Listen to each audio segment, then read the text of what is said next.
Allah yolunda xərcləmək və ya sədaqə vermək əvvəlcədən demək lazımdır ki, ola bilər ki, böyük miqdarda varlılara aid olsun. Ancaq o demək deyil ki, varlı olmayan müsəlman bu əməlin savabından məhrumdur. Xeyr, hər kəs özünə görə öz malında, öz ehtiyacından əlavə hər hansısa bir kiçik malı belə olsa, onu sədaqə verərsə, bəzən ola bilir ki, ondan qat-qat varlı insanların verdiyi sədaqədən daha çox savab qazansın. Çünki təsəvvür edin ki, tutaq ki, bir insanın, bir müsəlmanın cəmi, məsələn, 10 manat pulu var, onun tutaq ki, 5 manatını sədaqə verir. Biri də var ki, başqa bir müsəlmanın 10 milyon pulu var, ondan cəmi, məsələn, 10 minini sədaqə verir. Əgər biz bunu müqayisə eləsək, nisbətinə baxsaq, görəcək ki, kasıb müsəlman əlində olan malının yarısını sədaqə verdi.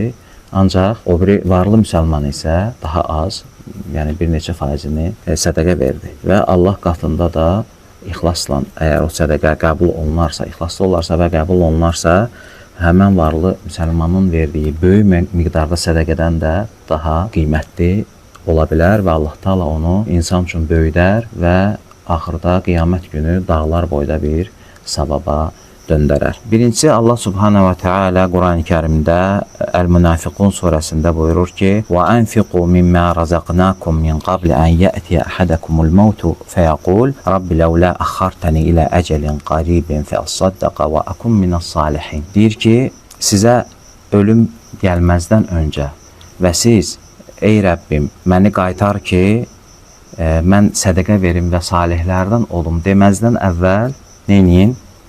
Allah yolunda bizim sizə verdiyimiz ruzidən xərcləyin.